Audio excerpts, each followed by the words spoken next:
శుక్లాంబరధరం విష్ణుం శశివర్ణం చతుర్భుజం ప్రసన్నవదనం ధ్యాయేత్ సర్వవిఘ్నోపశాంతయేత్. గురుర్బ్రహ్మా గురుర్విష్ణుః గురుర్దేవో మహేశ్వరః గురుః సాక్షాత్ పరం బ్రహ్మ తస్మై శ్రీ గురవై నమః.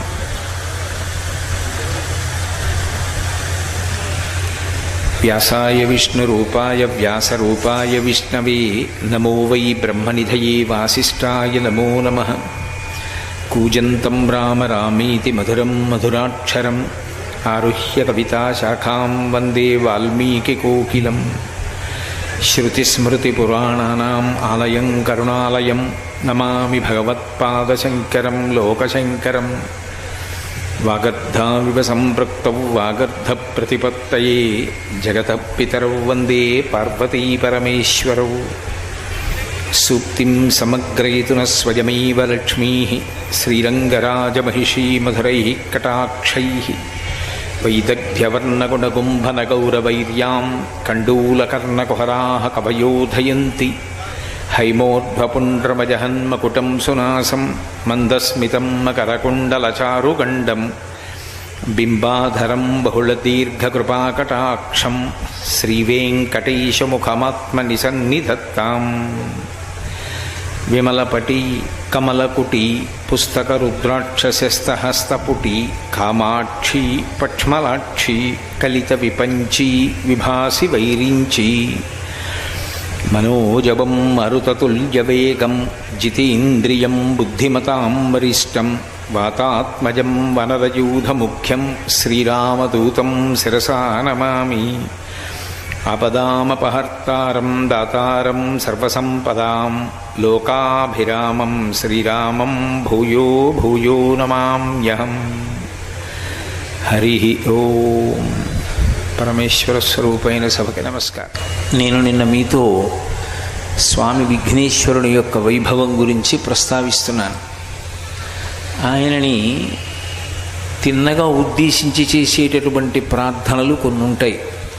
కొన్ని ఆయనని తిన్నగా ఉద్దేశించి ప్రార్థన చెయ్యకుండా పరమ తేలికగా ఉండేటటువంటి శ్లోకంతో ప్రార్థన చేస్తూ విశేషమైనటువంటి స్థితిలో ఎందరో దేవతల యొక్క అనుగ్రహాన్ని ప్రోది చెయ్యడానికి వీలైనటువంటి రీతిలో సారాంశాన్ని ప్రతిపాదన చేసేటటువంటి శ్లోకములు కొన్ని ఉంటాయి.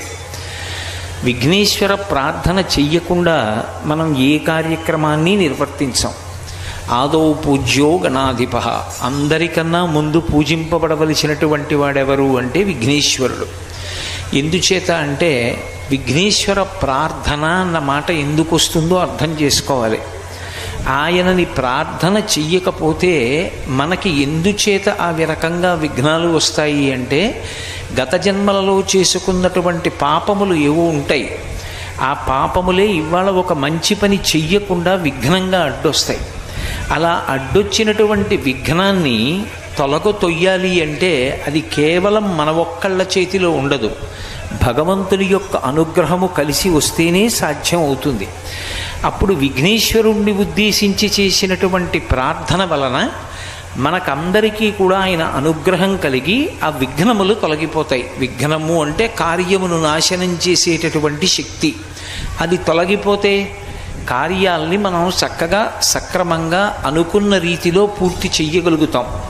అలా విఘ్నేశ్వరుణ్ణి ఉద్దేశించి చేసేటటువంటి ప్రార్థనకి సంబంధించినటువంటి శ్లోకాలలో ఒకటి శుక్లాంబరధరం విష్ణుం అన్న శ్లోకం లోకప్రఖ్యాతి వహించింది. అలాగే అగజానన పద్మార్కం గజానన మహర్నిశం అన్న శ్లోకం. నిన్న నేను మీతో ఆ శ్లోకం గురించి ప్రస్తావించడం జరిగింది. అది కాకుండా విఘ్నేశ్వరుని యొక్క వైభవాన్ని ఆవిష్కరించగలిగినటువంటిది, అసలు విఘ్నేశ్వర సంబంధమైనటువంటి మిగిలిన మూర్తుల యొక్క వైశిష్ట్యాన్ని మనకి చెప్పగలిగినటువంటిది ఒక అద్భుతమైనటువంటి శ్లోకం ఒకటి ఉన్నది. అందులో విఘ్నేశ్వరుణ్ణి ఉద్దేశించి అంటారు, శ్రీకాంతో మాతులో యస్య జననీ సర్వమంగళ జనకః శంకరో దేవః తం వందే కుంజరాననం అంటారు. తం వందే ఈ శ్లోకంలో ధ్యాయేత్ ధ్యానము చేయుచున్నాను అనరు. తం వందే నీకు నమస్కరించుచున్నాను, కుంజరాననం ఏనుగు ముఖము కలిగిన వాడికి నమస్కరించుచున్నాను. ఎవరైనా అంటే శ్రీకాంతో మాతులో యస్య, మాతుల అంటే మేనమామ అని అర్థం. శ్రీరామాయణం చేస్తూ అయోధ్యకాండలో మహర్షి గచ్చతా మాతుల కులం భరతేన తదానగ శత్రుఘ్నో నిత్యశత్రుఘ్నో ప్రీతి పురస్కృత అంటారు. నీత ప్రీతి పురస్కృత అని. మాతుల గృహము అంటే మేనమామ గారి ఇల్లు. ఈ శ్లోకం దీనితో ప్రారంభమైంది అంటే శ్రీకాంతో మాతులో యస్య, విఘ్నేశ్వరుడి యొక్క మేనమామ గురించి మొదలు పెడుతున్నారు. అసలు నిజంగా చెప్పాలి అంటే మేనమామ గారితో కూడా మొదలు పెట్టలేదు, మేనమామ భార్యతో మొదలు పెడుతున్నారు శ్లోకాన్ని. అదేమిటి, మేనమామ భార్య మేనత్త కాదు అని, మేనత్త మొగుడు మేనమామ కాడు అని లోకంలో ఒక సామెత. ఎవరూ కూడా మేనమామ యొక్క భార్యతో స్తోత్రం మొదలు పెట్టరు.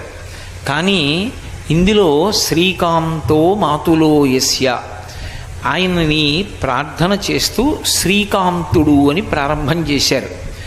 శ్రీకాంతుడు అంటే శ్రీ మహావిష్ణువు. ఆయన మాతులో యస్య, విఘ్నేశ్వరుడికి మేనమామ. విఘ్నేశ్వరుడికి మేనమామ శ్రీ మహావిష్ణువు ఎందుచేత అయ్యారు అంటే, విఘ్నేశ్వరుని యొక్క తల్లి పార్వతీదేవి, పార్వతీదేవి యొక్క అన్నగారు శ్రీ మహావిష్ణువు. అన్నగారు శ్రీ మహావిష్ణువు అని చెప్పాలి అంటే ఎక్కడైనా ఓ సాక్ష్యం ఒకటి ఉండాలి కదా. సాక్ష్యం ఉంటే ఇద్దరూ కలిసి ఒక అమ్మ ఒక నాన్న కడుపున పుట్టారు అంటే అప్పుడు అన్న చెల్లెళ్ళు అవుతారు. అలా ఇద్దరూ కలిసి పుట్టారు అనడానికి దశావతారాల్లో కానీ లేకపోతే విష్ణు తత్వంలో కానీ ఎక్కడైనా ఆధారం ఉందా అంటే ఒక చోట ఆధారం ఉంది.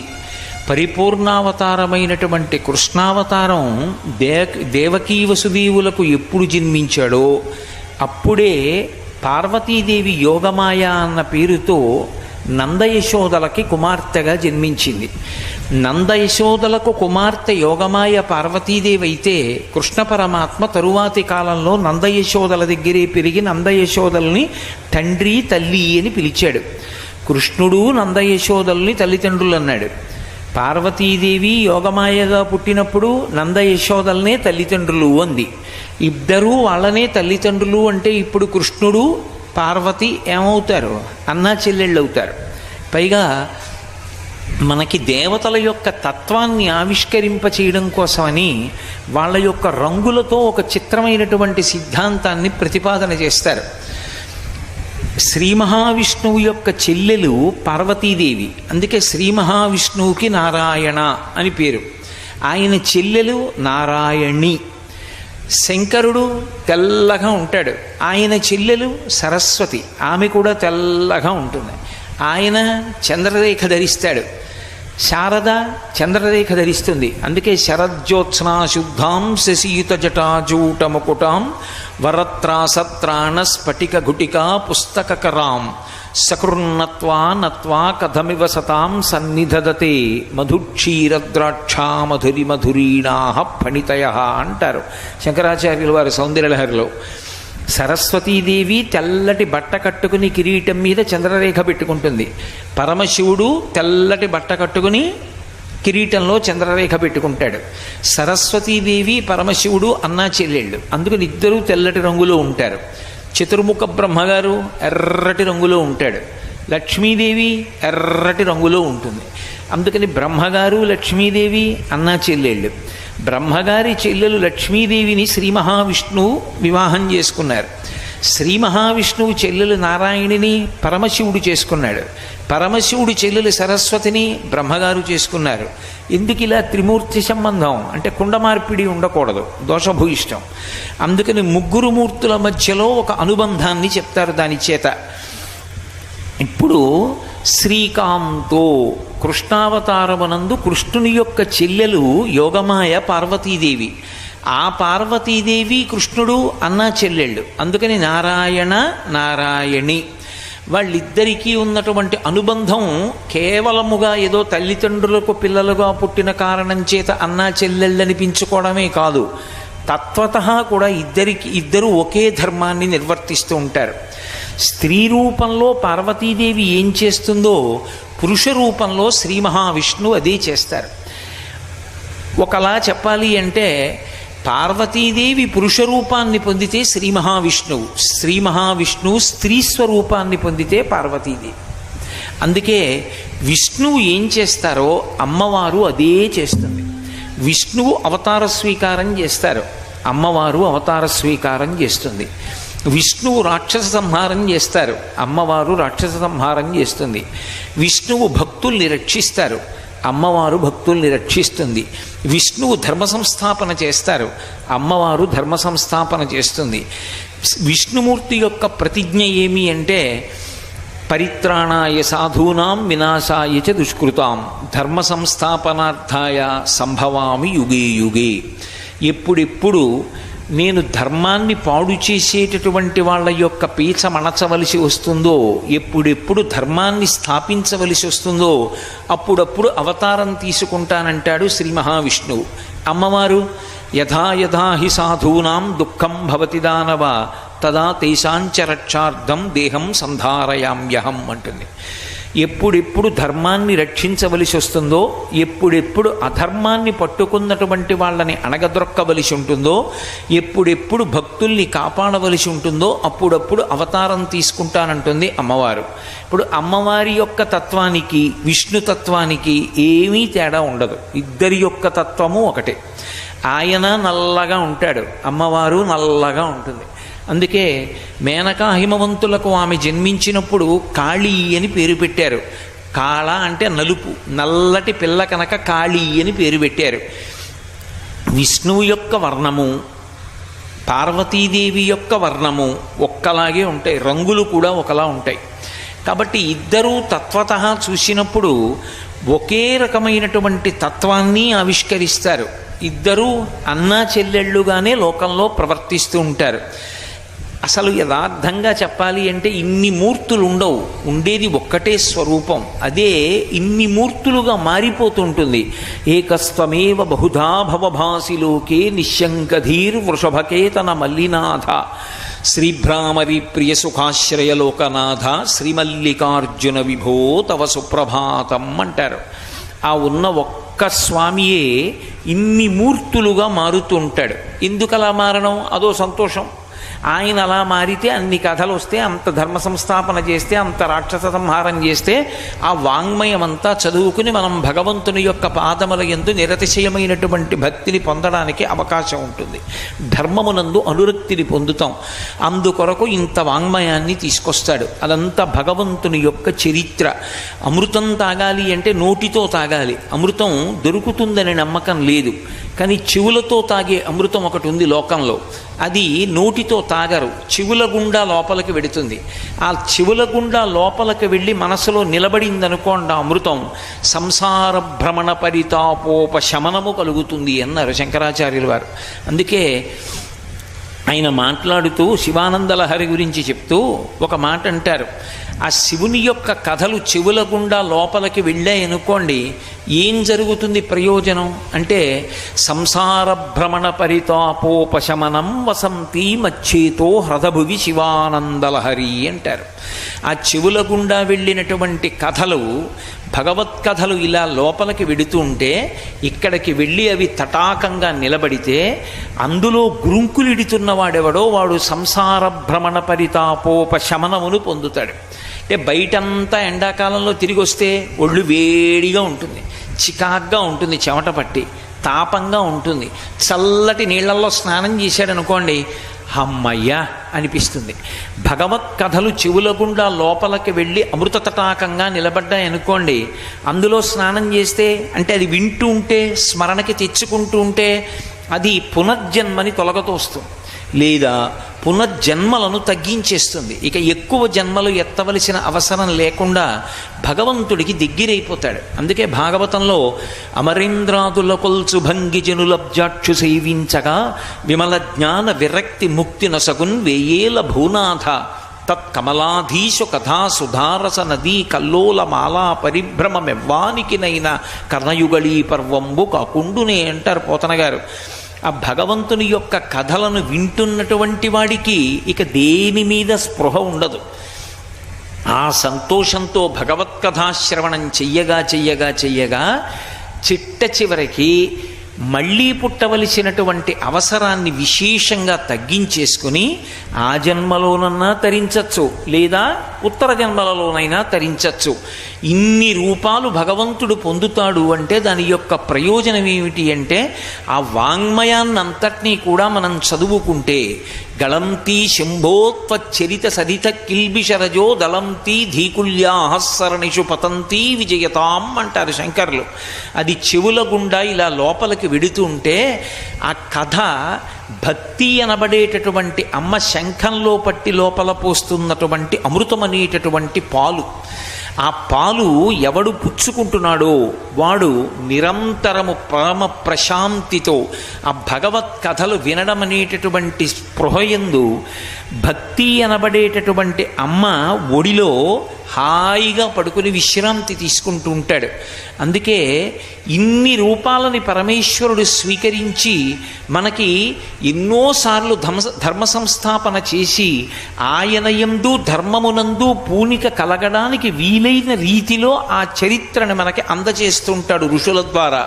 కాబట్టి శ్రీకాంతో మాతులో యస్య, ఆ శ్రీ మహావిష్ణువు పార్వతీదేవికి అన్నగారు.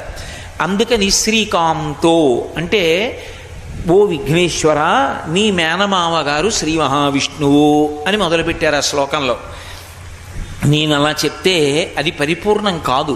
ఎందుకంటే ఆ శ్లోకాన్ని నిజానికి విష్ణు శబ్దంతో ప్రారంభం చేయలేదు, శ్రీ శబ్దంతో మొదలుపెట్టారు. శ్రీ అన్న అక్షరం ఎవరికి అన్వయం? లక్ష్మీదేవికి అన్వయం. ఎందుచేత అంటే అందరూ లోకంలో ఆమె యొక్క కడగంటి చూపుని ఆశిస్తారు. లక్ష్మీదేవి యొక్క కటాక్షము అంటే ఇలా చూస్తే కటాక్షం అనరు. ఇలా చూశారనుకోండి పొట్టి చూపు అంటారు, ఇలా చూస్తే పొడుగు చూపు అంటారు. జ్యోతిష శాస్త్రం వేదానికి కన్ను. జ్యోతిష శాస్త్రం ఏం చేస్తుంది అంటే వేదానికి ఉపాంగమై ఎప్పుడో జరగబోయేదాన్ని ఇప్పుడు చెప్తుంది. అంటే దీర్ఘమైన చూపు చూస్తుంది జ్యోతిషం. అందుకని వేదానికి కన్నుగా ఉంటుంది ఉపాంగంగా.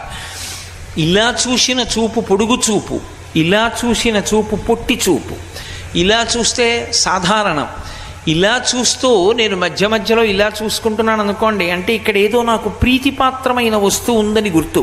అది పొట్టి చూపైనా దాంట్లో వాత్సల్యం ఎక్కువ, ప్రేమ ఎక్కువ. శ్రీ అన్న అక్షరానికి అర్థం ఏంటంటే లోకంలో అందరూ లక్ష్మీదేవి యొక్క కటాక్షాన్ని ఆశిస్తారు. మనం ఆశించడం కాదు. పరాశర భట్టర్లు అయితే శ్రీగుణరత్న కోశం చేస్తూ ఒక మాట అన్నారు. శ్రియై సమస్త చిదచిత్ విధాన వ్యసనం హరీ అంగీకారభిరాలోకై సర్థయన్యై కృతోంజలి ఉల్లాస పల్వవిత పాలిత సప్తలోకీ నిర్వాహకోరకిత నేమ కటాక్షలీలాం శ్రీరంగ హర్మ్య తలమంగళ దీపరేఖాం శ్రీరంగరాజమహిషీం శ్రియమాశ్రయామహ అన్నారు.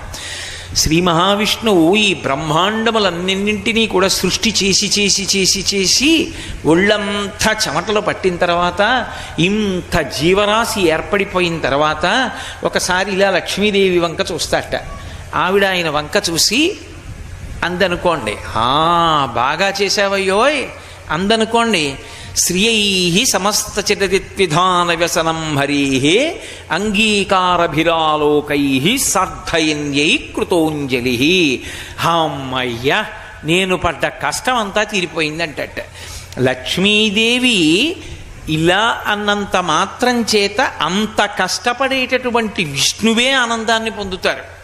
అసలు ఈ లోకంలో ఐశ్వర్యం ఎందుకు వస్తుంది అంటే భట్టర్లు అన్నారు, యద్భ్రూభంగా ప్రమాణం స్థిరచర రచనా తారతమ్యే మురారే వేదాంతాహ తత్వచింతాం మురభిదురసి యత్పాదచిహ్నైత్తరంతి భోగోపోద్ఘాతకేళీచులికిత భగవత్వైశ్వరూప్యానుభావ సానశ్రీ అస్పృణీతాం అమృతలహరిధీ లంఘనీయై అపాంగై అన్నారు.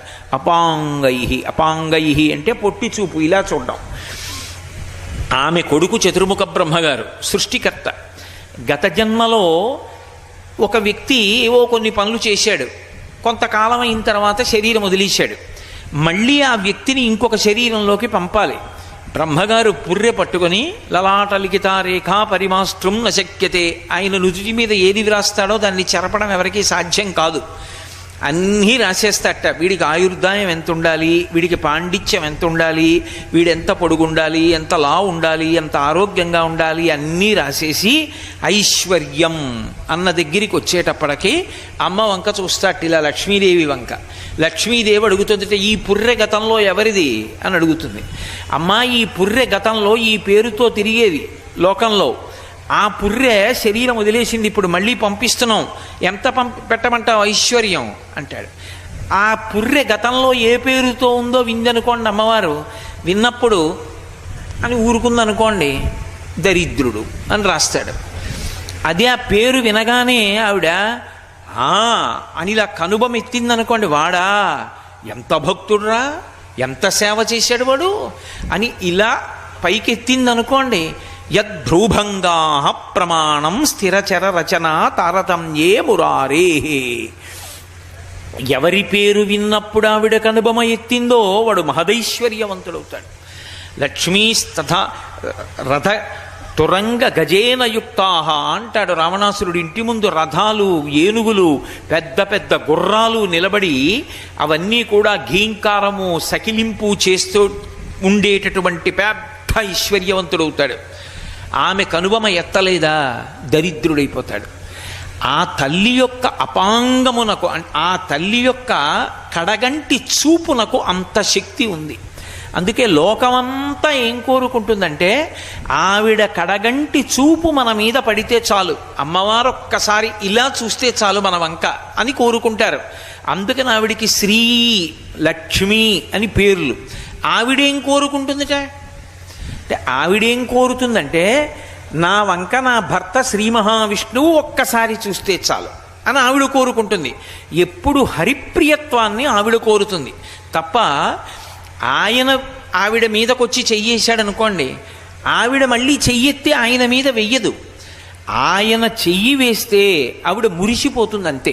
అందుకే భాగవతంలో దొడ్డ మర్యాద పాటిస్తూ పోతన గారు ఒక మాట అంటారు, ఆదిన్ శ్రీసతి కొప్పుపై తనువుపై అంశోత్తరీయంబుపై పాదాబ్జంబులపై కపోలతటిపై పాలిండ్లపై నూత్న మర్యాదంచెందుకరంబు క్రిందగుట ఆ పైనాకరంబుంట మేల్ కాదే రాజ్యము గిజ్జమున్ సతతమే కాయంబు నాపాయమే అంటారు. ఆ శ్రీ మహావిష్ణువు యొక్క చెయ్యి ఆదిన్ శ్రీసతి కొప్పుపై ఆవిడ తల మీద పడుతుంది, తనువుపై ఆవిడ ఒంటినంతటినీ నిమురుతాడు, అంశోత్తరీయంబుపై ఆవిడ పవిటి కొంగు పట్టుకుంటాడు.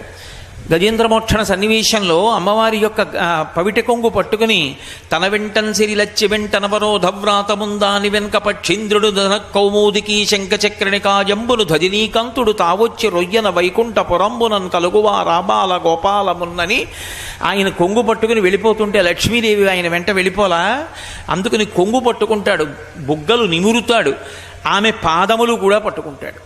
అటువంటి శ్రీ మహావిష్ణువు చేత ఆయన చెయ్యి మీద పడితే చాలు ఎంతో సంతోషాన్ని పొందేటటువంటి తల్లి నూత్న మర్యాదంచెందు అంటే ఆయన చెయ్యి తన మీద పడితే మురిసిపోతుంది. ఆయన తన మీద చెయ్యి వేశాడని ఆవిడ తీసి మళ్ళీ ఆయన మీద చెయ్యి వెయ్యదు. అందుకే బహుకాలంబు తపించి వ్రతముల్ పాటించి కామించి నీ మహనీయోజ్వల పాదరేడు కణ సంస్పర్శాధికారంబు శ్రీ మహిళారత్నము తొల్లికంచనిది నేమం బేమియున్ లేక ఈయహి నీపాద యుగాహతింబడచనీడచ్చద్భుతం ఈశ్వర అంటారు కాళీయమర్దనంలో. కొన్ని వేల జన్మలు తపస్సు చేస్తే లక్ష్మీదేవి పొందినటువంటి అదృష్టం ఏమిటంటే స్వామివారి పాదముల ముందు ఉండేటటువంటి రజస్సుని తన తల మీద చల్లుకోగలిగింది ముట్టుకొని. ఏది ఆ పాదములలో ఉండేటటువంటి ఒక రజో కణాన్ని తన తల మీద పెట్టుకోగలిగింది. శ్రీ మహిళారత్నము తొల్లికాంచనిదే ఏమం బెమియున్లేక ఈయహి నీ పాద యుగాహతింబడచనీడచ్చద్భుతం ఈశ్వర అంటారు. అంతటి తల్లి శ్రీ మహాలక్ష్మి. ఆవిడ అనుగ్రహం కోసం లోకాలన్నీ అర్రులు చేస్తుంటాయి. ఆవిడ యొక్క అనుగ్రహం కలిగిందా అసలు అవతలవాడు పొందేటటువంటి ఐశ్వర్యాన్ని నిర్వచనం చేయడం ఎవరికీ సాధ్యం కాదు. అటువంటి శ్రీ హరియందు ప్రీతి కలిగినటువంటి తల్లి ఎవరు పేరు చెప్తే సంతోషిస్తుందంటేట వినాయకుడి పేరు చెప్తే సంతోషిస్తుంది. ఎందుకని? శ్రీకాంతుడు, కాంతుడంటే భర్త, లక్ష్మీదేవికి భర్త అయిన శ్రీ మహావిష్ణువుకే సంతోషం కల్పించగలిగినటువంటి మేనల్లుడు. మా ఆయన అంత మురిసిపోతాడు మేనల్లుడిని చూసుకుంటే అని ఆయన యొక్క ప్రేమ, మేనమావంటే ఆయనకున్నటువంటి గౌరవం చూసి లక్ష్మీదేవి పొంగిపోతుంది. అంటే ఇప్పుడు విఘ్నేశ్వరుణ్ణి స్తోత్రం చేస్తే, విఘ్నేశ్వరుడికి నమస్కారం చేస్తే ఏమి కలుగుతుంది? లక్ష్మీ కటాక్షం కలుగుతుంది. నిన్న మీతో మనవి చేశా కదూ, అసలు ఆయన ముఖమే లక్ష్మీస్థానం. కాబట్టి శ్రీకాంతో మాతులోయస్య అని శ్లోకం మొదలుపెట్టారు. కాదు, అంతవరకే కాదు, శ్రీకారంతో మొదలుపెట్టారు. శ్రీకారంతో శ్లోకాన్ని మొదలు పెడితే దానికి గుర్తు ఏమిటంటే విశేషమైనటువంటి మంగళములను అపేక్షించి ఈ శ్లోకాన్ని చెప్తున్నాము అని గుర్తు. అది బహుకాలము ఉండాలని, ప్రజల నాలుకల మీద ఉండాలని, దాని చేత ఎవరికో చాలా వైభవం కలగాలని కోరుకుంటే శ్రీకారంతో మొదలు పెడతారు. అలసాని పెద్దనగారు మనుచరిత్ర మొదలు పెడుతూ శ్రీవక్షోజకురంగనాభమెదపై జన్నొందలంబోదరాదేవిన్ తత్కమలా సమీపమున ప్రీతిన్ నిల్పినాడో యనంగా వందారు సనందనాది నిజభక్త శ్రేణికిందూచురా జీవక్షుండు కృతార్థు చేయి శుభదృష్టిన్ కృష్ణరాయాధిపున్ అంటూ మొదలుపెట్టాడు. శ్రీవక్షోజకురంగనాభమెదపై జన్నొందలంబోదరాదేవిన్ తత్కమలా సమీపమున ప్రీతిన్ నిల్పినాడో యనంగా శ్రీ అంటూ మొదలుపెట్టాడు. ఎందుకని? కృష్ణరాయాధిపున్, కృష్ణదేవరాయల వారికి నిరంతరం శుభములు కలగాలని మనుచరిత్రని అంకితం ఇవ్వాలి అనుకున్నాడు. కాబట్టి శ్రీకారంతో ప్రారంభం చేశాడు. శ్రీ శాక్తీయ ప్రణవం. శ్రీకారంతో మొదలైంది అంటే మీరు శ్లోకాన్ని జాగ్రత్తగా చూడండి అని గుర్తు. ఆ శ్లోకాన్ని మీరు చెప్పినా, ఆ శ్లోకం చదివినా, ఆ శ్లోకం గురించి విన్నా ఏవో మంగళములు దాచి ఉంచారు. అది చదివినా, దాని గురించి విన్నా ఏవో శుభాలు జరుగుతాయని గుర్తు. అందుకే మీరు ఆ శ్లోకంలో చమత్కారం చూడండి. శ్రీతో మొదలుపెట్టారు మంగళం. శ్రీకాంతో విష్ణుస్మరణం మంగళం. శ్రీకాంతో మాతులోయస్య జననీ సర్వమంగళ, మళ్ళీ సర్వమంగళా దేవత. సర్వమంగళ అన్న పేరు తలుచుకోవడమే చాలు శుభాలకి ఆలవాలం. సర్వమంగళ జనకో శంకరదేవ, శంకర శంకరోతీతి శంకర, శుభంకరుడు మంగళం. తం వందే కుంజరాననం, ఏనుగు ముఖమన్నవాడ, ఏనుగు ముఖాన్ని చూడడమే చాలు మంగళం. అంటే ఈ శ్లోకాన్ని చదవడమే పెద్ద మంగళం, ఈ శ్లోకం వినడమే పెద్ద మంగళం, ఈ శ్లోకం యొక్క వ్యాఖ్యానం వినడం పరమశుభప్రదం. ఇది దాచడం కోసమని శ్లోకాన్ని జాగ్రత్తగా పరిశీలించు సుమా, తొందరపడిపోయి చదివేయద్దు అని హెచ్చరిక చేయడానికి శ్లోక ప్రారంభం శ్రీకారంతో చేశారు. కాబట్టి శ్రీకాంతో. ఇప్పుడు ఆ శ్రీ, ఆ లక్ష్మీదేవికి భర్త విష్ణువు. ఆయన కోరి ఆమెని చేసుకోవడం కాదు, ఆమె కోరి ఆయనని చేరింది. అందరూ ఆమె యొక్క అనుగ్రహాన్ని కోరితే ఆమె విష్ణువు యొక్క అనుగ్రహాన్ని కోరుకుంది. విష్ణువుకి భార్యని కావాలి అని కోరుకుంది. అందుకే పాలసముద్రాన్ని చెరికినప్పుడు లక్ష్మీదేవి వస్తే దేవతలందరూ బారులు తీరి నించున్నారు. ఆవిడ ఎవరి మెళ్ళో మాల వేస్తుందోనని. ఆవిడ తామరమాల చేత పట్టుకుని ఎవ్వరి వంక చూడకుండా తిన్నగా పట్టుకెళ్ళి ఆ మాల శ్రీ మహావిష్ణువు యొక్క మెడలో వేసింది. అందుకే కనకధారాస్తవం చేస్తూ శంకర భగవత్పాదులు ముగ్ధా ముహుర్విధదతీ వదనే మురారే ప్రేమత్రపా పరిణిహితాని గతాగతాని మాలాదృశోర్మధుకరీవ మహోత్పలీయా సామే శ్రియం దిశతు సాగర సంభవాయా అంటారు. ఆ తల్లి శ్రీమన్నారాయణ మెడలో దండ వేసింది. ఆయన భర్త అయ్యాడు. కానీ ముగ్ధ, ఇంకా ఏదో కాపరానికి వచ్చి 10 ఏళ్ళు అవ్వలేదు, కొత్తగా పెళ్ళయింది. కానీ ఆయనంటే ఆవిడికి మహాప్రీతి. ఆయనేం మామూలు అందగాడా, సామాన్యమైన అందగాడు కాదు. ఆయన జలధర దేహు నాజాను చతుర్బాహు సరసీరుహాక్షు విశాలవక్షు జారుగదా శంఖ చక్ర పద్మ విలాసు కంఠ కౌస్తుభమణి కాంతిభాను కమనీయ కటిసూత్ర కంకణ కేయూర శ్రీవత్సలంచనంచిత విహారు మరుకుండల ప్రభాయుత కుంతల లలాటు వైఢూర్య మణిగణ వరకిరీటు బాలు పూర్ణేందురు చిజాలు భక్త లోకపాలు సుగుణాల వాలు కృపా విశాలు చూచి తిలకించి పులకించి చోద్యమంది ఉబ్బి చలరేగి వసుదే వసుదేవుడు ఉత్సహించే అంటారు భాగవతంలో. పుట్టినప్పుడే చిన్న పిల్లవాడిగా ఆవిర్భవిస్తేనే ఆయన యొక్క రూపాన్ని చూసి కన్న తల్లిదండ్రులు దేవకీ వసుదేవులు ముగ్ధులైపోయారు. ఆయన ఒకసారి ఇలా కనపడ్డా, చూపుల శ్రీపతి రూపము నాపోవక త్రావి త్రావి హర్షోద్ధతయై వాపుచ్చి మందమధురాలాపంబుల పొగడనదితి లక్ష్మీనాథున్నంటారు పోతన గారు. చూపులతో అదితి ఆయన రూపాన్ని జుర్రేసుకుందంటారు. అంతటి మహాందగాడు, అంతటి అందగాడైన భర్తని చూడాలనుంది లక్ష్మీదేవికి. అప్పుడే మెడలో పూలదండ వేసింది, ఇంకా 10 ఏళ్ళు కాపరం చేయలేదు. అందుకని స్వతంత్రంగా ఇలా చూడలేదు భర్త వంక. మిగిలిన వాళ్ళు చూస్తారేమోనని సిగ్గు. అలా తాను భర్తని చూసినప్పుడు మిగిలిన వాళ్ళు చూస్తారేమోనని, తాను తన భర్తని చూస్తున్నానన్న విషయం భర్త చూసేస్తాడేమోనని మనసులో సిగ్గుపడుతూ, అలాగని చూడకుండా ఉండలేక దొంగచూపులు భర్త వంక చూస్తున్న సిగ్గుతో కూడిన ముదితను ముగ్ధ అని పిలుస్తారు. ముగ్ధ ముహుర్విదతతి వదనే మురారే ప్రేమత్రపా ప్రణిహితాని గతా ఆగతాని. ఆవిడ ఇలా చూడాలనుంది విష్ణువు వంక. ఎలా? అందరూ చూస్తారని బాగుండదు, కానీ మధ్య మధ్యలో ఏదో పనున్నట్టు తిప్పి ఓసారి ఇలా చూస్తోంది. ఆవిడ ఇలా చూసి ఇలా తిప్పుకుంటోంది. గత ఆగత అని ఆయన వంక చూసి చూపు తిప్పుకుంటోంది. ఆవిడ ఇలా చూసి తిప్పుకుంటుంటే ఆయనకి చూడాలని ఉండదు మరి భార్యని. అందుకని ఆయన ఇలా చూశాడు.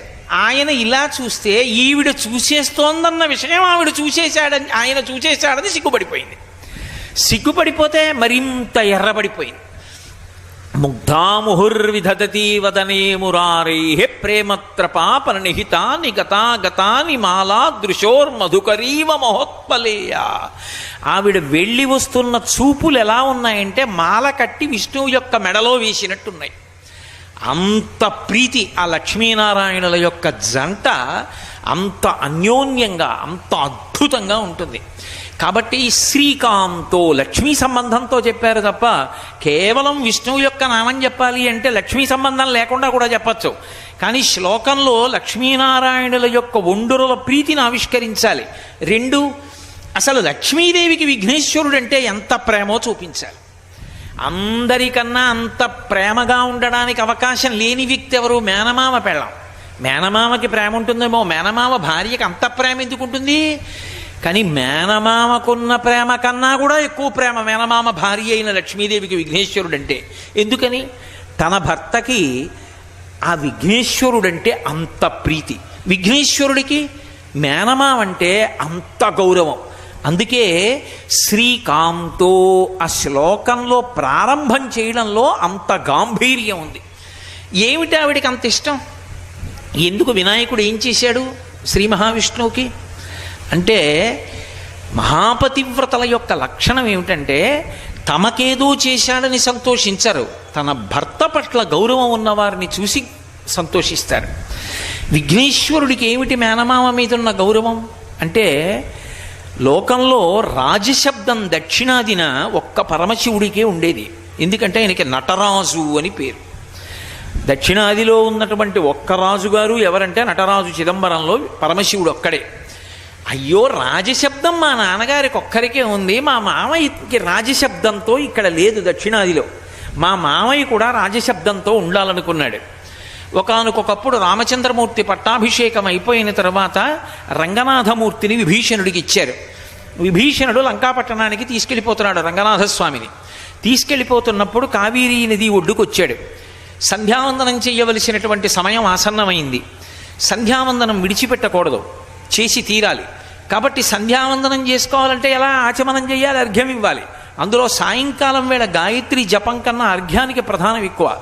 అర్ఘ్యం తప్పకుండా విడిచిపెట్టాలి. గాయత్రి 11 మాటలు చేసినా పర్వాలేదు, అర్ఘ్యం విడిచిపెట్టకుండా ఉండడం మాత్రం ఉండకూడదు.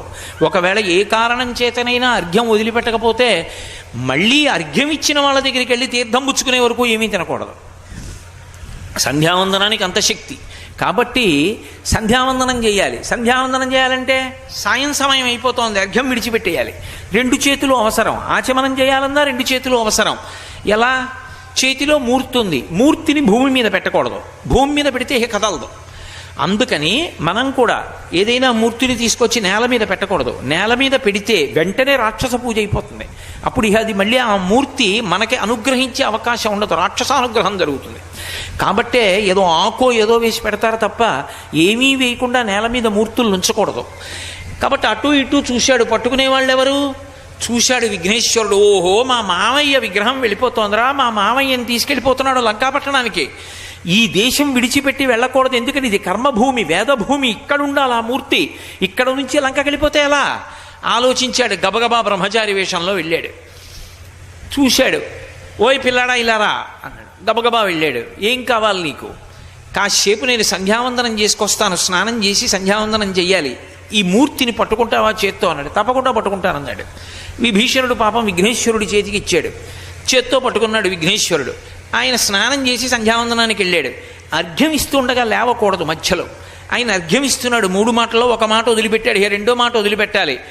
అయ్య బాబోయ్ పట్టుకోలేకపోతున్నాను, రా రా రా అన్నాడు. రాలేదు, కింద పెట్టేశాడు. కింద పెట్టేయగానే రంగరాజస్వామి యొక్క మూర్తి భారతదేశంలోనే దక్షిణ దేశంలో ఉండిపోయింది. మా నాన్నగారు నటరాజ శబ్దంతో ఉన్నారు, ఇప్పుడు మా మామయ్య రంగరాజ శబ్దంతో ఉన్నాడు. సంతోషించాడు. అందుకే ఇప్పటికీ మీరు ట్రిచీ వెడితే ట్రిచీలో రాక్ఫోర్ట్ టెంపుల్ అని ఉంటుంది. ఆ దేవాలయం పైకెక్కితే అక్కడ ఉంటాడు విఘ్నేశ్వరుడు. ఎందుకంటే విభీషణుడు తరువుకొచ్చాడు.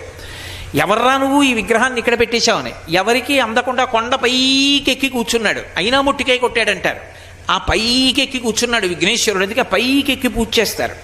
కాబట్టి మేనమామ అంటే అంత ప్రీతి. మేనమామ యొక్క మూర్తి వెళ్ళిపోకూడదని, వేదభూమి యందు ఉండాలని, మేనమామ రాజశబ్దంతో దక్షిణ దేశంలో ఉండాలని, దక్షిణ దేశంలో రంగరాజస్వామి ఉండిపోయేటట్టుగా చేసినటువంటి వాడు విఘ్నేశ్వరుడే. అందుకే మామయ్య అంటే అంత గౌరవం కాబట్టి అత్తయ్యకి చాలా ఇష్టం. మామయ్య అంటే గౌరవం ఉన్నా లేకపోయినా మేనల్లుడు అంటే మామయ్యకి ప్రేమ ఉంటుంది. ఎందుకంటే సహజం అది. మేనమామల ముద్దు మేలైన ముద్దు, తాతలకు తా ముద్దు తాను అబ్బాయి అని జానపదం. తాతకి కొడుకు కన్నా మనవడంటేనే ఎక్కువ ప్రీతి. మనవలు పుట్టిన తరువాత తెలుస్తుంది ఆ విషయం. అప్పటి వరకు అలా ఉంటుందా అనిపిస్తుంది. మనవలు పుట్టాక ఓహో ఇది నిజం సుమా అనిపిస్తుంది. కొడుకుని తలుచుకున్న కన్నా కూడా మనవల్ని తలుచుకుని మురిసిపోతూ ఉంటాడు తాతగారు. మేనమామల ముద్దు మేలైన ముద్దు. మేనమామ ముద్దులో కల్మషం ఉండదు. మేనమామకి అక్క చెల్లెళ్ళ బిడ్డలంటే అంత ప్రేమ ఉంటుందిట. కాబట్టి ఆ మేనమామ అయినటువంటి శ్రీ మహావిష్ణువుకి విఘ్నేశ్వరుడి మీద ప్రేమ ఉండడం గొప్ప కాదు. మేనమామ మీద మేనల్లుడికి అంత భక్తి ఉన్న కారణం చేత తన భర్త మీద అంత భక్తి ఉన్నవాడని విఘ్నేశ్వరుడి మీద మేనమామ భార్య అయిన లక్ష్మీదేవికి ప్రీతి. అందుకని విఘ్నేశ్వరుడి పేరు చెప్తే లక్ష్మీదేవి కటాక్షిస్తుంది. కాదు కాదు, కేవలం ఏదో అంతవరకే అనుకుంటున్నారేమో. విష్ణువుతో విఘ్నేశ్వరుడికి ఉన్నటువంటి సంబంధం మేనల్లుడు కదూ. ఇప్పటికీ మీరు పాండిచేరి వెడితే అక్కడ పిళ్ళయార్ దేవాలయం అని ఉంటుంది, చాలా విశేషంగా చెప్తారు. ఎప్పుడో మరి మేనమామ అన్న తర్వాత మేనల్లుడిని ఇంటికి తీసుకురాడండి ఏ పండగ సెలవులకోను. ఓసారి ఇంటికి తీసుకెళ్ళాడు. తీసుకెడితే విఘ్నేశ్వరుడు అటు ఇటు తిరుగుతున్నాడు. పాపం ఆయన ఏదో సుదర్శన చక్రం తీసి అలా పెట్టారు. పెడితే పిల్లవాడికి తెలియదు. ఆ సుదర్శన చక్రాన్ని తీసి తొండంతో నోట్లో పడేసుకొని గుట్టుకుని మింగేశాడు ఆయన. అయ్య బాబోయ్ సుదర్శన చక్రం మింగేశావేమిట్రా? ఎవరైనా రాక్షసులు వస్తే వెంటనే సుదర్శన చక్రం కావాలి, దాన్ని వదిలిపెట్టేసేయి అన్నాడు. ఎంతకీ వదిలిపెట్టలేదు. ఎలా? మేనల్లుడు ఏమీ చేయలేడు. అందుకని శ్రీ మహావిష్ణువు ఆలోచించి పిల్లవాడికి పొలమారితే తప్ప కక్కడం లోపలున్న చక్రాన్నని గుంజీలు తీశాడు. మొట్టమొదట లోకంలో గుంజీలు తీయడం అనేటటువంటి ప్రక్రియని ప్రారంభం చేసిన వాడు శ్రీ మహావిష్ణువే విఘ్నేశ్వరుడి దగ్గర. ఈ 2 చెవుల మీద ఇలా 2 చేతులు పెట్టి పైకి కిందకి లేచి గుంజీలు తీయడం మొదలుపెట్టాడు. మేనమామ అలా ఏమిటో విచిత్రంగా చెవులు పట్టుకుని గుంజీలు తీస్తుంటే విఘ్నేశ్వరుడికి నవ్వొచ్చింది. పక్క పక్క పక్క పక్క నవ్వి నవ్వి నవ్వి నవ్వి పొలమారి ఆ చక్రాన్ని బయటికి కక్కేశాడు.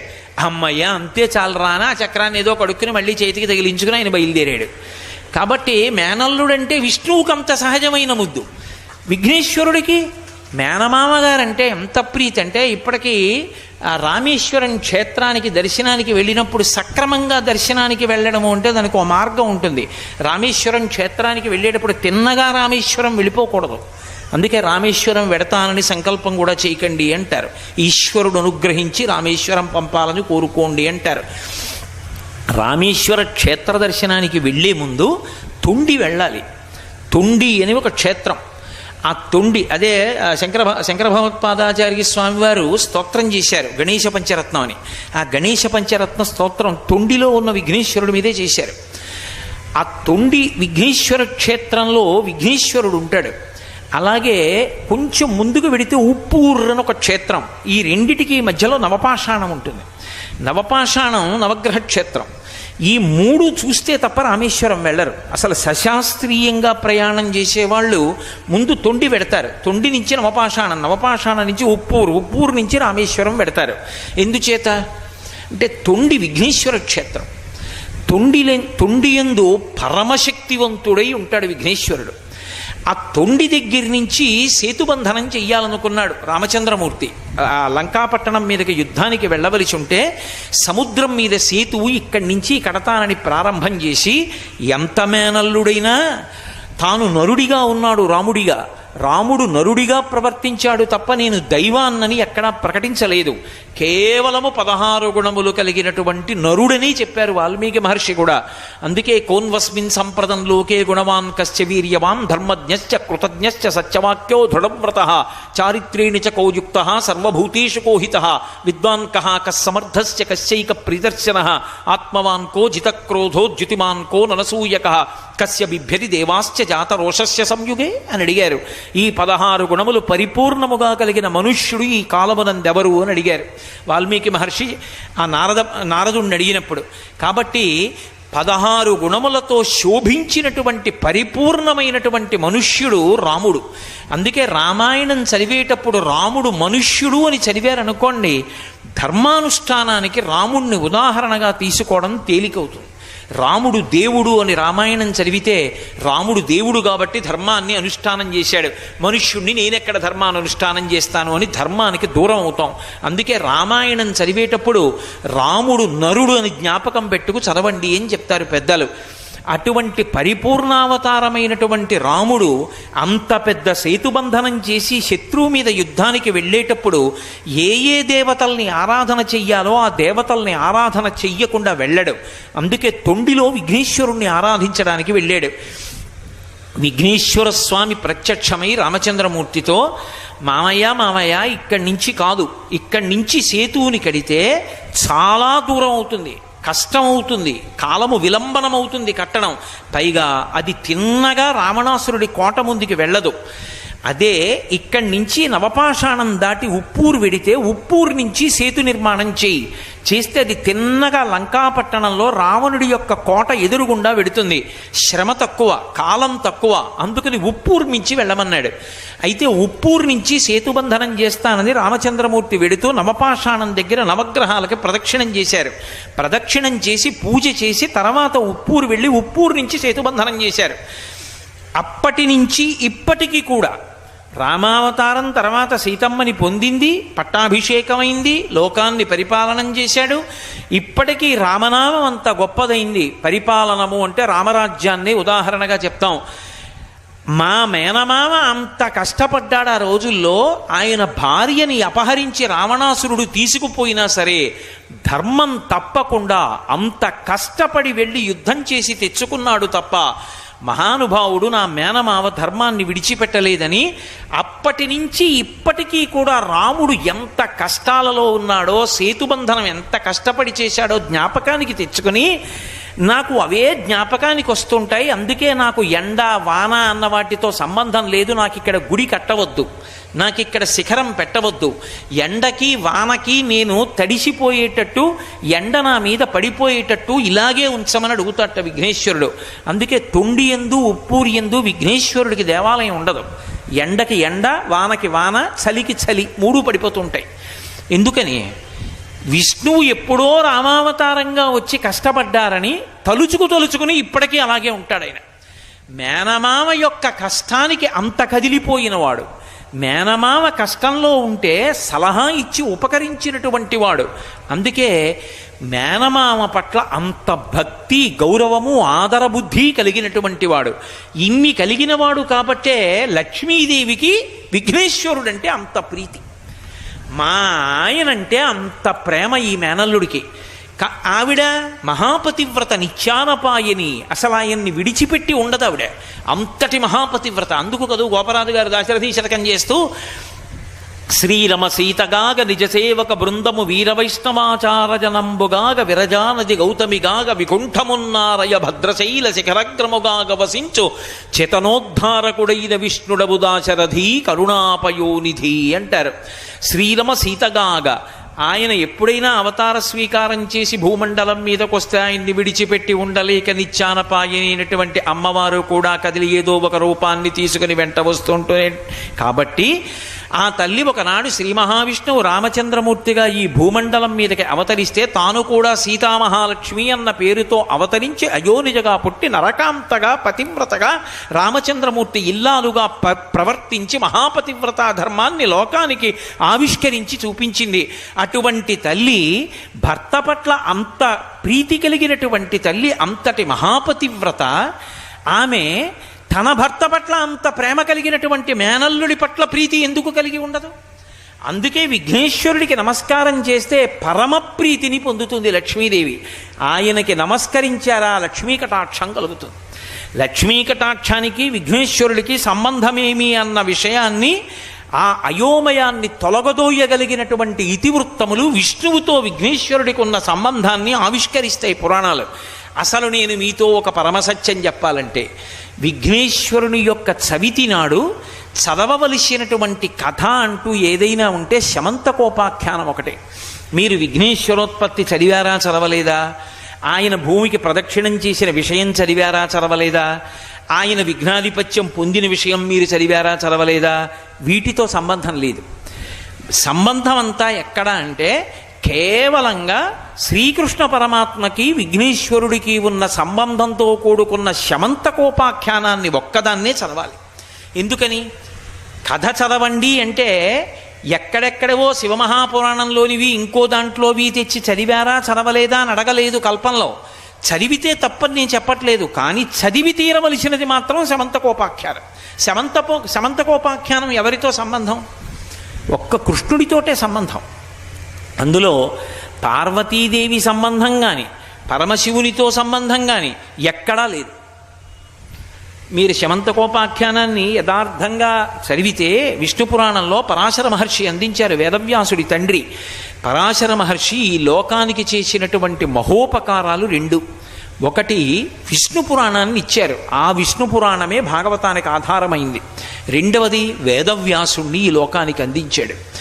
అటువంటి పరాశర మహర్షి చేత రచింపబడినటువంటి విష్ణు పురాణం, వ్యాసుని చేత రచింపబడినటువంటి స్కాంద పురాణం శమంతకోపాఖ్యానానికి ఆధారాలు.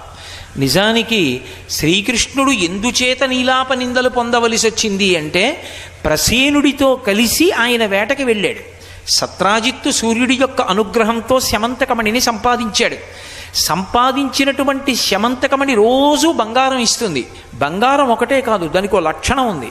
అది ఎక్కడ ఉంటుందో అక్కడ దుర్భిక్ష ఉండదు, అనావృష్టి ఉండదు, అతివృష్టి ఉండదు, ఈతి బాధలు ఉండవు, వ్యాధులు ఉండవు, అగ్ని సంబంధమైన ఉపద్రవాలు ఉండవు, అకాల మరణాలు ఉండవు. కానీ శమంతకమణిని ధరించాలి అంటే అంతఃశౌచము బహిశౌచము రెండు ఉండాలి. మనసు శౌచంతో ఉండాలి, ఏ విధమైనటువంటి అపవిత్ర భావనలు ఉండకూడదు. పైకి శరీరం అపవిత్రమై ఉండకూడదు.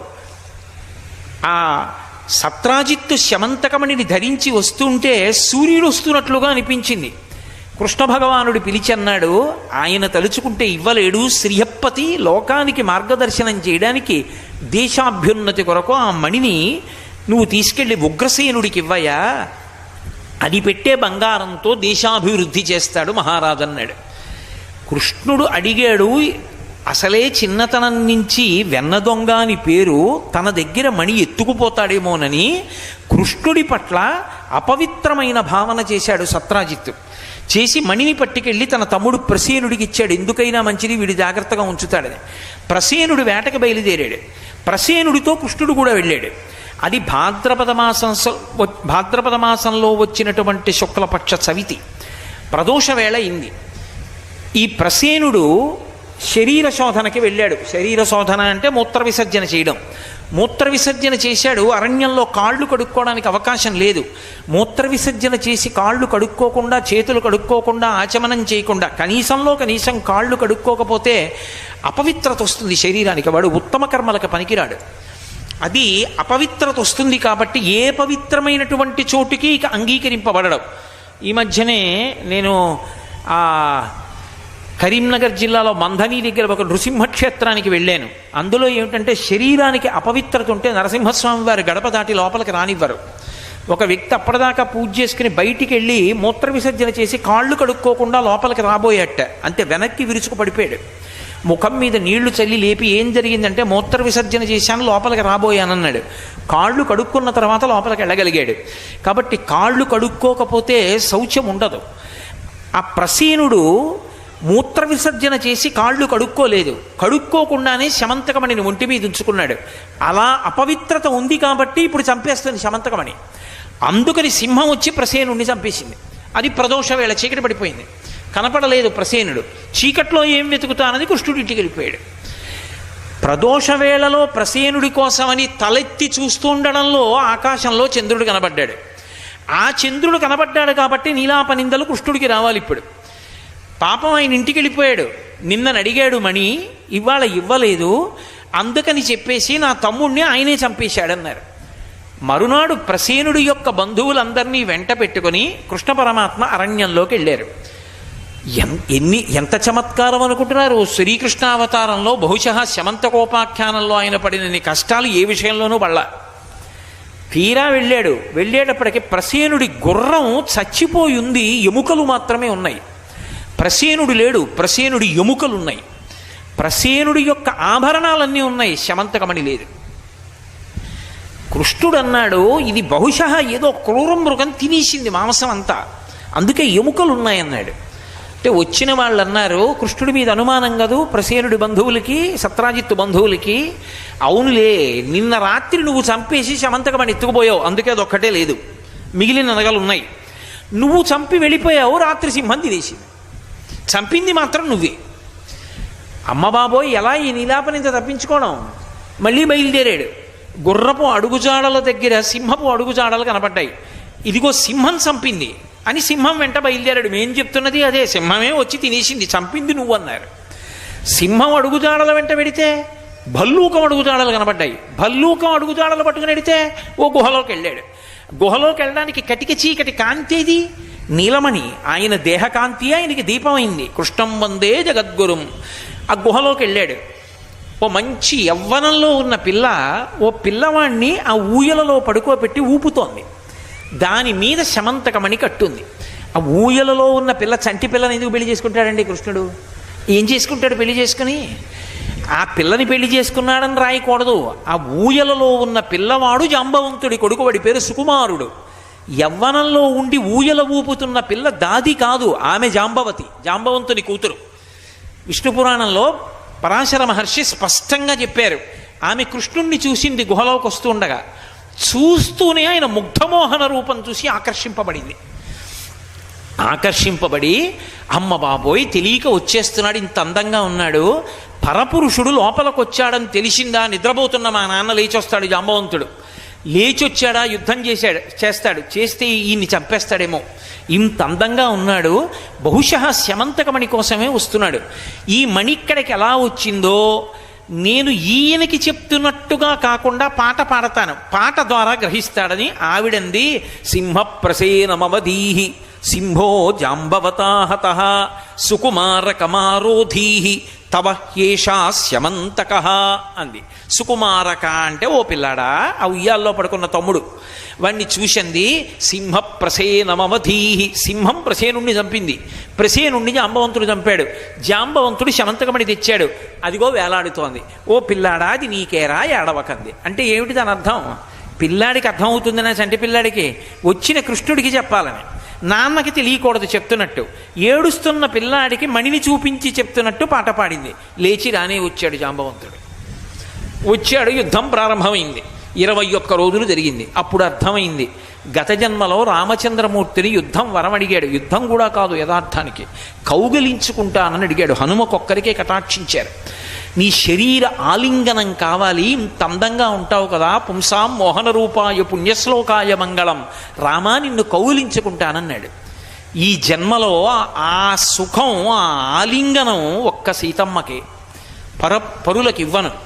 వచ్చే అవతారంలో నీ ముచ్చట తీరుస్తానన్నాడు. బ్రహ్మగారు ఎంత ఆయుర్దాయమో జాంబవంతుడు అంత ఆయుర్దాయం. ఆయన ఆవలింతలోంచి పుట్టాడు. అందుకని ఆయన ఏం చేశాడు, ఇప్పుడు జాంబవంతుడిగా ఉన్నాడు. ఆయన కోర్కె తీర్చడానికి రాముడు కృష్ణుడిగా ఇప్పుడు వచ్చాడు. 21 రోజులు యుద్ధం జరిగింది. బలం తగ్గిపోతుంటే జాంబవంతుడికి అర్థమైంది, ఈయన రాముడు రా అని. స్తోత్రం చేసి స్యమంతకమణిని ఇచ్చాడు, తన కూతుర్ని జాంబవతిని ఇచ్చాడు. ఊయల ఊపుతున్న యవ్వనంలో ఉన్న పిల్ల, పసిపిల్ల కాదు, మళ్ళీ బాగా జ్ఞాపకం పెట్టుకోండి ఆ విషయం. ఈ పిల్లని తీసుకుని శమంతకమణిని తీసుకుని ఇంటికి వెళ్ళాడు. సత్రాజిత్తుకి ఇచ్చేశాడు మణి. ఆయన అన్నాడు, ఎందుకు లేవయా, నాకు ఇది, నాకున్నది ఒక్క కూతురు, ఈ కూతురుని ఎవరికి ఇచ్చి పెళ్లి చేస్తానో, అల్లుడికే కదా ఆస్తి వెళ్ళిపోతుంది, ఈ సత్యభామని నీకు ఇచ్చి పెళ్లి చేసేస్తాను, దీనితో పాటు శమంతకమణిని ఇస్తాను, ఈ కన్యామణిని శమంతకమణిని రెండింటినీ గోపాలమణి తీసుకుపో అన్నాడు. ఆయన అన్నాడు, మామా నువ్వు నాకు పిల్లని ఇచ్చిన తర్వాత ఎప్పటికైనా ఆస్తి నాదేగా, ఇప్పుడు ఎందుకు లేని నీ దగ్గరే ఉంచుకో అని శమంతకమణిని తెలిసాడు. కానీ కృష్ణుడు దొంగ తన దగ్గర మణిని ఎత్తుకుపోతాడేమో అన్న అంత శౌచము లేని స్థితి ఒకటి ఉంది కదూ సత్రాజిత్తుకి. ఈలోగా లక్క ఇంట్లో పాండవులు కుంతీదేవి కాలి చనిపోయారని వార్త వచ్చింది. లేదు, వాళ్ళు క్షేమంగా ఉన్నారని కృష్ణుడికి తెలుసు. లౌకిక మర్యాద ఒకటి ఉంటుంది. కృష్ణుడు ఒక్కడు వెళ్ళలేదనుకోండి, అతను ఒకడు రాలేదు పరామర్శకంటారు. ధృతరాష్ట్రుడు దొంగేడు పేరుస్తుంటే ఓదార్చడానికి వెళ్ళాడు. ఈలోగా ఇక్కడ అక్రూరుడు, సుధన్వుడు మొదలైనటువంటి వాళ్ళు ఈ సత్యభామని పెళ్లి చేసుకోవాలి అని ప్రయత్నం చేశారు. అక్రూరుడు, కృతవర్మ, సుధన్వుడు వీళ్ళు ముగ్గురు అడిగారు సత్రాజిత్తుని పిల్లనిమ్మని. ఆయన అన్నాడు, మీ ముగ్గురులో ఎవరికోళ్ళకి ఇస్తాను, అలా ఆగండి అన్నాడు. అకస్మాత్తుగా కృష్ణుడికి ఇచ్చి పెళ్లి చేసేశాడు. ఆ శమంతకమణిని తెచ్చి ఇచ్చాడు. అయ్యో పాపం నింద వేశానే అని. వీళ్ళ ముగ్గురు కక్ష పెట్టుకున్నారు. కృష్ణుడు ఊళ్ళో లేడు, హస్తినాపురానికి వెళ్ళాడు ధృతరాష్ట్రుడి దగ్గరికి. ఆ సుధన్వుణ్ణి పిలిచి రెచ్చగొట్టారు. వాడు అమాంతం వెళ్ళి ఆ సత్రాజిత్తుని సంహరించి శమంతకమణిని తెచ్చి అక్రూరుడి దగ్గర పెట్టాడు. తప్పు చేసేయడం తేలిక, తర్వాత ఏమవుతుందో గుర్తొచ్చేటప్పటికి భయం వేసింది. కృష్ణుడు వచ్చేస్తాడు, అక్కడ ఉండిపోతాడు ఏమిటి హస్తినాపురంలో, కృష్ణుడు వస్తే చంపేస్తాడని శమంతకమణిని వదిలి పారిపోవడం మొదలెట్టాడు. కృష్ణుడు రానే వచ్చాడు. సత్యభామ ఏడుస్తూ చెప్పింది, అయ్యో మా నాన్నగారిని చంపేశారు, ఇదిగో మణిని ఎత్తుకు పారిపోతున్నాడు సుధన్వుడిని. వెంటనే బయలుదేరుతుంటే బలరాముడు అన్నాడు, తమ్ముడా నేను వస్తానన్నాడు. ఇద్దరూ రథం ఎక్కి సుధన్వుడిని వెంట తరిమారు. సుధన్వుడు గుర్రం మీద ఎడుతున్నాడు. కొంత దూరం వెళ్ళిన తర్వాత సుధన్వుడి యొక్క గుర్రం బడలిపోయి కింద పడిపోయింది. నడిచి పరిగెత్తుకుంటూ వెడుతున్నాడు. భూమి మీద పరిగెడుతున్న వాణ్ణి రథంలో వెంబడించకూడదన్నాయా, అందుకని నేను కూడా దిగి పరిగెత్తి పట్టుకుంటాను, నువ్వు కూర్చో రథంలో అని బలరాముడిని కూర్చోబెట్టి కృష్ణ భగవానుడు ఒక్కడు పరిగెత్తుకుంటూ వెళ్ళి సుధన్వుడిని పట్టుకుని ద్వంద్వయుద్ధం చేసి చంపేసి ఒళ్ళంతా తడిమాడు. ఎక్కడ శమంతకమణి దొరకలేదు. తిరిగి వచ్చి బలరాముడితో అన్నాడు, అన్నయ్య సుధన్వుడిని సంహరించాను, అంతా వెతికాను కానీ శమంతకమణి లేదన్నయ్య అన్నాడు. నువ్వు ధూర్తగోపాలుడివిరా, చిన్నతనం నుంచి దొంగతనం నీకు అలవాటే, శమంతకమణి దొరికిందంటే అన్నదమ్ములం పంచుకోవలసి వస్తుందని దొరకలేదని నీ ఒక్కడివి దాచుకుందాం అనుకుంటున్నావు. నీ దొంగతనాలు నేను పడలేను, నీతో కలిసి ఉండను, నేను జనక మహారాజు గారి విదేహరాజ్యానికి వెళ్ళిపోతున్నానని కృష్ణుడిని వదిలిపెట్టి బలరాముడు వెళ్ళిపోయాడు. ఇదెక్కడి ప్రారంధం రా, ఒకటి తప్పించుకుందాం అంటే ఇంకో నిందొస్తోంది నాకని ఇంటికి వెళ్ళాడు. ఇంటికి వెళ్ళి సేద తీరుదామని పాపం సత్యభామ దగ్గరికి వెళ్ళాడు.